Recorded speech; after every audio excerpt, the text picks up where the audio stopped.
Welcome, Alex. Welcome, Alan. Thank you very much for taking the time. Of course. I have some interesting questions to ask. I'm super excited about this because, as you probably know, I'm a huge Fender fan. The Fender Jazz bass was actually my first high-quality bass as a young bass player in the late 70s. So this is very, very near and dear to my heart. The 60th anniversary was jazz specific. I was excited about that one. And the 75th is just Fender general, of course, and I'm also a big fan of that one. So, Alex, I know I've seen you at many of the NAMM shows, and you're always there being super helpful and just know so much about the products. It looks like just a touch of background on you. It looks like you moved to Arizona around 1994. Was that actually to start work for Fender? Have you been there that long? I have been at Fender a long time. I actually moved to Arizona to go to school in Tucson at the University of Arizona, and then I moved to Phoenix with my band. I joined Fender around 2000, the year 2000. So that's not exactly why I came to Arizona, but I'm glad I did because I had no idea Fender was in Arizona when I first moved there. Right, right. So when did you, at Fender, when did you actually become part of product development? I think it was 2007. I had done several other jobs for Fender, starting in customer service and doing other positions. And it was 2007 when I joined the product department. Excellent. And I've been there ever since. And then, so just to kind of get started on the 75th anniversary part of this, I imagine you worked pretty closely with Justin Norvell on this project. Were you the original visioneer of this, or was Justin? You worked together. How did this all start? Well, everything we do is really a team effort. We have a wonderful product team in the guitar department, and we all sit down and discuss every project that we do. For the 75th anniversary, obviously, that is a huge milestone for the company. So it's something where we're all talking about what should we do to celebrate. And of course, when it's the whole company, the thing you decide on is we'd love to highlight all the core models, Strat, Tele, P, and J. So to answer your question, it really is a team effort. We all have different experiences and different points of view. So it really is very collaborative when we do a project like this. Nice. So obviously, we had the 60th anniversary jazz bass thing a while ago.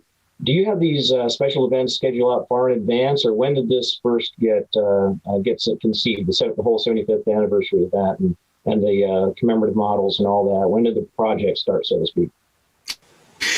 We usually think, a few years ahead, and the key anniversaries are always on our radar because there's so many of them for Fender that represent not only important milestones for the company, but for, guitar and instruments in general.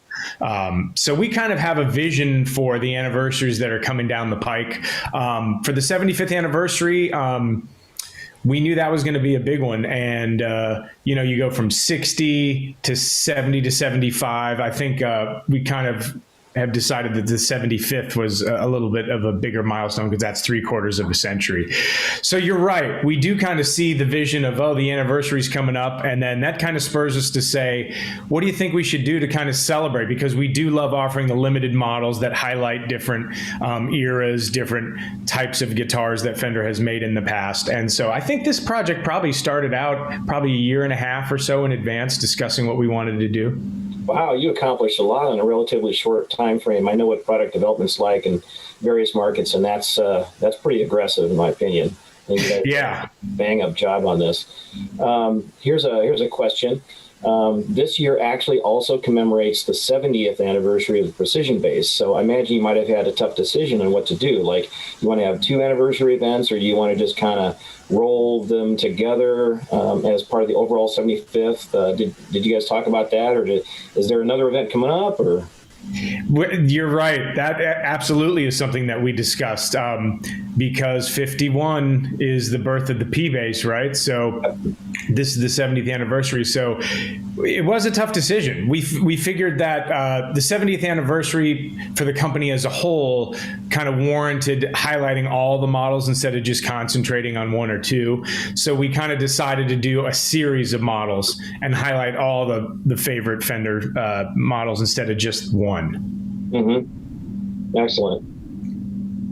So obviously the 60th anniversary jazz bass event was specific to the jazz bass, and it followed this 1962 model pretty specifically, whereas this is an overall Fender event. And I noticed that the two jazz basses in particular that we're reviewing, and obviously the 75th is many instruments, including other basses that we aren't doing a review on, at least necessarily at this time. The two jazz basses are actually, neither one really seems to match a specific spec of a particular model year wood combination. Like, for example, the one has an ash body with a rosewood fingerboard, which is usually it goes alder, rosewood, and ash maple. And the other one's actually an alder body with a maple board. But they're both basically vintage style pickups in a way, and single coil, so a callback to the old days and that pure sound. What went into deciding what the different specs were going to be for the more economical standard 75th anniversary versus the hand-built Corona commemorative model? Right. Well, first of all, we knew that the color selection was going to be important. For an anniversary model, you want it to be really exciting and special. And so we wanted to come up with something very limited that we could offer to celebrate. And I think that was one of the first things we started talking about was the finishes, right? So you mentioned that there was two different wood choices there. You may know that ash has become very hard to come by these days. There's a beetle that's kind of eating it away, and floods and things have caused some challenges with getting ash in the past. So we do get ash, kind of in batches as it becomes available. And so we wanted to, that's a very high-end favorite kind of Fender wood, known for its beautiful grain and its tone. So we wanted to infuse that as well. So we chose ash for that reason, and we chose alder to offer a different take on the body wood for the Ensenada made model, right? Yeah. So then the color scheme was interesting because for the commemorative model, we wanted to highlight a burst because in our estimation, a burst is like just classic Fender style, right? Mm-hmm. So we decided to experiment with different kinds of bursts, and a two-color sunburst is always, front of our minds as far as what the classic kind of Fender burst is, because that was the earliest burst that you see. So we kind of did a tweak on a two-color sunburst and ended up with this beautiful bourbon burst. The two-color bourbon burst over ash just looked fantastic. We kind of tweaked it a little bit. We tried different staining options, and we finally ended up at the two-color bourbon burst that we have. And then it was interesting for the Ensenada model with the diamond anniversary finish. We wanted to do something that was kind of on the other end of the spectrum to classic or traditional two-color. And we have a wonderful paint department, and they're always experimenting with colors. And we were at the factory one day doing some business and had seen a bunch of bodies that were recently painted new colors and saw this diamond anniversary finish. And it has this wonderful, almost flip-flop aspect to it where it kind of looks silvery and gold all at the same time. So the color choices were really interesting, and that kind of fueled the beginning of what the models were going to be. As far as the choices of the specs, we do a lot of vintage reissues, and we had just done the vintage reissue jazz bass, the 60th anniversary one. Being that this is 75th anniversary of the company as a whole, we thought it would be fun to highlight kind of the more contemporary take on what all the core models would be. So you'll notice that all the specs are the modern specs with a little bit larger frets and 9.5-inch radius and satin back necks.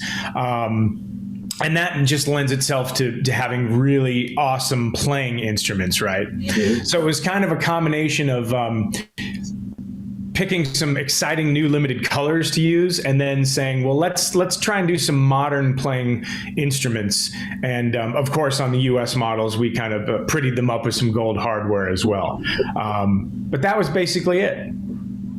Yeah, it's and actually one of the things I'm kind of curious about and taking a close look at the commemorative model, which obviously it's my favorite one because you can tell that all the extra care that went into it, and the sound is just there's definitely some magic in that model, and whoever ends up with one of these is going to be a lucky jazz lover. But I pay a lot of attention to detail, and one of the things I noticed is the inlays aren't really mentioned as what they're made out of on the commemorative one. and they look exactly like the old clay inlays from the early 60s. I imagine it's not actually clay because that's probably not very durable these days, but it's definitely Right. made to look that way. Is that Right. the goal on that one? Absolutely, yeah.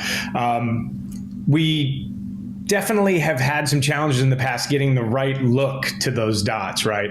But absolutely, I think one of the coolest looking vintage style instruments is a rosewood board that has that special, as you mentioned, clay style dots. So that was definitely a specific choice to just give it a little bit of extra beauty in there. And I agree. I think that's a wonderful touch having the clay dots on there. Yeah. Well, I can tell you that I've actually played both of them quite a bit. And the commemorative one is just it just feels better in my hands. I don't want to I don't want to downplay the value of the Ensenada made model, because especially considering the price point and what you get for that, it's a stunning deal on every level, and it's a beautiful instrument to look at. And I do love the finish, like the sort of prismatic thing you mentioned is very true. Depending on the kind of light and the angle of the light, it really does look either silver, almost champagne gold in a way. Yeah. And it just really pops under all kinds of lights, show lights, natural light, whatever. But the finish on the commemorative model just seems rich. The sunburst, like you said, the bourbon burst is kind of a callback to the original two-tone burst. I think they used to call it like a tobacco burst back on the old P basses and whatnot from the 50s. This thing looks like 3 feet deep. It's just like you can almost dive in and swim in it. And then the supernatural finish on the back of the neck, the commemorative model. Does supernatural refer to just a tinting, or is there something else going on in the urethane on that model? Actually, it's a little bit of everything. On that model, it does have a tint to it that gives it a little bit more of a yellow look, which in our opinion just looks really rich and upscale. Supernatural also is a different kind of recipe of our satin. We use satin on the back of a lot of the necks that we make, and this is a satin that actually has a different finishing process. So it just smooths it out just a tad bit more and gives it that very smooth, kind of like you're skating on ice feel to it. So the Supernatural was definitely something that was geared towards the comfort and the playability of it. A lot of people love the feel of an old guitar that has the neck finish completely worn off, especially on the lacquer models, where it's almost down to the raw wood. And that feel is something that is hard to recreate. So we were kind of going for that kind of a feel, just a silky smooth, fast action. So the Supernatural finish is actually a combination of the type of satin urethane that we're using with a tint, and then the way they're sanding it to make it just extra smooth. Yeah, no, it definitely feels wonderful. I do have an older bass that has the neck finish worn off on the back, and it just feels so warm and comfortable. It's definitely something to appreciate, especially if you play a lot, and it just seems to warm up in your hands very, very quickly. So I know we're not really reviewing the precision basses that are part of this event, but what can you tell me about the precision basses that might be different in approach, or something unique to the precision part of this versus how the jazz basses were approached? Are they identical pretty much in every way except for the P&J aspect of it, or is there some differences in what you did for the Ps versus the Js? This series, definitely we kind of had a theme where there were 4 instruments in each factory that we built, 4 US made ones and then 4 Ensenada made ones. And there was definitely a theme across each of those different series. So for the US ones, they're all gold hardware, they're all ash, they're all 2-color bourbon burst. And then for the Ensenada made models, they're all diamond anniversary with matching headstocks. And so you're right, there was a theme there. I think that the main difference between the P and the J was basically just the configuration and the pickup choice. So we chose 50 style for the P on the Ensenada made one. And then on the US made one, it was a custom shop 62. And then on the jazz bass, it was 60s pickups on the Ensenada and custom shop 60s jazz bass pickups on the US, right? I think the US ones actually have different neck shapes. So the Ensenada ones all have the modern C, which is that very comfortable, slim, not too thick, not too thin profile. But on the On the US ones, we chose the 63 style P bass shape. That's kind of like the golden shape that everyone seems to love on the P bass. And then the jazz bass neck was a lot slimmer because we find that a lot of jazz bass players really enjoy a slimmer neck for the fast, comfortable action of it. So on the US ones, we actually use different neck shapes, but on the Ensenada made ones, we use the same neck shape. And that goes through the thread of that whole series. So there was subtle differences between the P and J on each model. It's interesting that you went with the 50s pickup in the Ensenada P, and then pretty much all three of the other models are all 60s models, basically. So it seems like the 60s flavor of tone is kind of the desirable one if you're going to commemorate something. Yeah, it sure seems that way. A lot of the 60s pickups are the ones that people hold as the golden mean standard of what Fender tone is. So we just listened to a lot of different versions of what was available to us and just kind of picked what we thought sounded great in each instrument, and it just ended up that way. Yeah. So obviously there's been a lot of coverage for the 60s style J basses. Obviously the 70, I'm trying to remember, 70 or 71 through 78 maybe, that 70s jazz bass spec that Marcus Miller made famous, and so many other players that heavily into a nice fat funk sound. Is there going to be a 70s jazz bass? I mean, there was a Squier model, a 75 reissue, I believe. And there have probably been some other callbacks, but do you think there'll be some sort of a special commemorative 70s jazz bass, like a premium, U.S. made model coming up in the future? There could be. I mean, right now we don't have a current roadmap that shows that we will do that, but we have done 70s jazz basses in the past, and we're definitely going to continue to do so. That's just an iconic, obviously, era for the jazz bass. We have that in our Vintera series. Obviously, Squier has a 70s jazz bass. We also have it in our American Original series right now, a 70s jazz bass. But as far as doing a commemorative model specific to that, I'm sure you'll see one in the future. I just don't know exactly when yet. Well, I would look forward to it. As I mentioned before, my first really nice bass was a 70s jazz bass. It was actually a 78.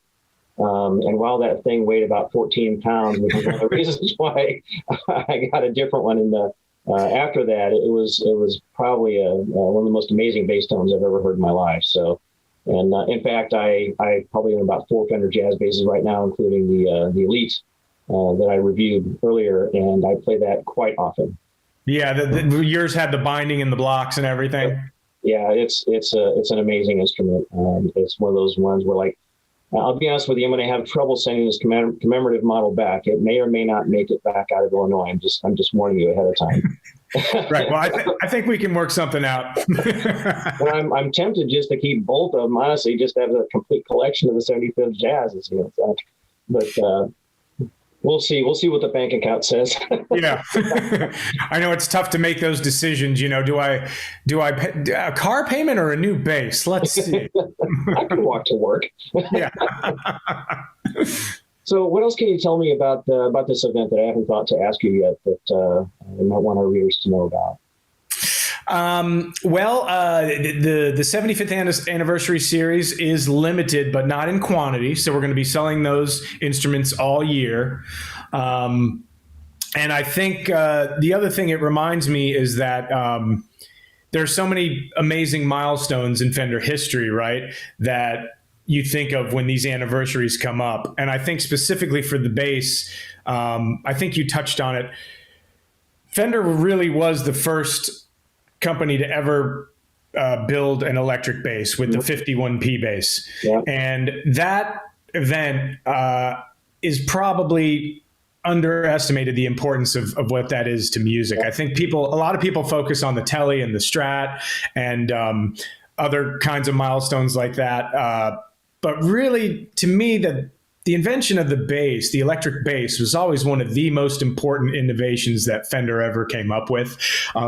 there's so many. It's hard to even summarize all the innovations. I mean, the tweed amps were a huge one for me, but I do always like to focus on the fact that the electric bass is probably one of the most important contributions to music that Fender made, and Leo Fender was the first guy to ever think about doing an electric bass, and that's something that I think is important to recognize, especially during the anniversary years. Can you even imagine music without electric bass guitar, funk, or even punk or jazz or metal or anything without? I mean, half the music that I love, I remember the bass lines out of all my favorite songs. I hum the bass lines in my head, right? So that's something that I just think is always nice to kind of focus on. And since we're talking about it, the importance of the bass to the music community. Yeah. One of the things that I remember about Leo is that he was an inventor. He was a problem solver from the very beginning, visioneer. And the whole purpose behind the precision bass and where he actually gets its name from is because he was trying to create something more practical than the upright bass. And in fact, the headstock derives its pattern from what the silhouette of the upright bass. And the precision aspect of it is the fretted aspect. You always hit your note pretty much exactly right. Now, if you forgive the 12-tone even temperament system imperfections, basically it made it easier, more practical to bring a bass to a concert without having have a truck to haul the thing around in. Exactly. So it was how can I make representing the bass notes on a string style instrument more practical, easier, and just available to more people, because it takes a lot less time, quite frankly, to become at least somewhat accomplished on an electric bass than upright bass. Upright bass is a whole different instrument, and it really requires a lot more dedication. You can get started a lot faster on an electric bass. So the whole innovation is like out of the box. Who thinks of that stuff? I mean, you look at one entirely different instrument and then derive something that is like solves so many of the problems. It's not a replacement, obviously, but it just solves so many of the practical problems that were happening at the day. Yeah, that's definitely Leo's forte.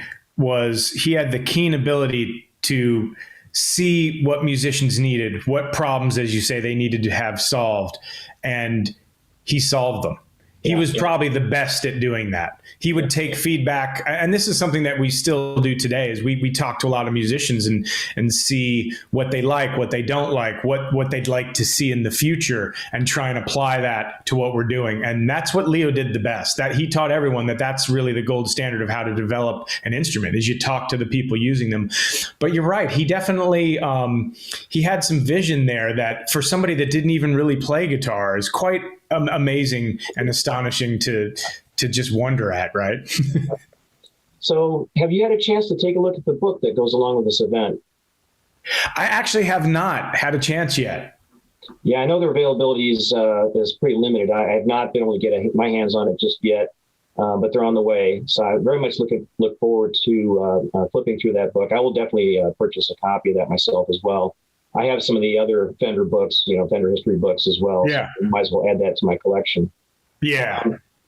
What can you tell me about the coins? Because I don't remember if Fender's ever done that before. Those commemorative coins by the I can't remember what they call it, the mint or whatever. What brought that about? You're talking about the little ingot that we put in the headstock on the back of the headstock? No, there's actually a coin, like a commemorative coin that's done by a fancy company. They're kind of expensive, made by fine metals, and they go along with this event. I can't remember. It's a 4-letter acronym. I should have wrote it down, but there's these fancy ingot coins. But yeah, I do know the ingot on the back of the headstock. I know what you're talking about there. Oh shoot, Alex, do you remember what that was called? No, I was just looking it up, but after the call, I can circle back and share that with you. It's probably in our lookbook, which I'm trying to dig up, but I don't remember off the top of my head. Yeah, it's definitely in the email announcement. Anyway, I don't want to belabor that topic, but let's see. Oh, what other? So I have just one more question. What other events or announcements is there going to be? I know that with the pandemic and everything, any sort of live in-person event is pretty challenging. But in lieu of the NAMM show, I guess the summer NAMM is going to happen, but a lot of times that's very lightly participated. Does Fender have something happening this year, like an in-person event, like maybe even bass-centric somewhere where they might be featuring the 75th anniversary thing? Or is it the announcement, the book, and the coin, and the basses, and a lot of promotion? I think, unfortunately, I think the current situation with the pandemic has kind of really prevented us from doing any kind of in-person event. And it's probably going to be a while before we start going back to that due to the pandemic. Right now, there's nothing planned as far as I know. And I think it's probably going to be a little bit of time when we get over the hump of the pandemic before we go back to having any kind of actual in-person events. So right now it's kind of TBD. Yeah. Well, hopefully with the vaccines getting more prevalent, herd immunity kind of backing that up, hopefully we'll see a 2022 NAMM show, and we'll all get to shake hands again. That would be wonderful. Yeah, being able to see smiling faces and shake hands again is definitely going to be a welcome thing. So we're really looking forward to getting back to that. Well, I don't have anything else for today. And once again, I really appreciate your time. I know you're a busy guy, and you know so much about the products. This means you spend a lot of time just with them all. So I definitely appreciate you giving us a little bit of your time today. Well, thank you. We appreciate you as well. Yeah. So anyway. Thanks, Vic. I'll follow up if you have any other questions. Happy to move those over to Alan. That sounds great. Once again, thank you very much for your time. I have a tough decision in front of me when I decide to try to pack these things up. Other than that, I look forward to finishing out the review, although I think I pretty much know what I'm going to say anyway. I just have to add detail to it. Excellent. Well, thanks for your time. It was great to talk to you today. All right. Have a great day. You too, sir. All right. Bye-bye. Bye-bye.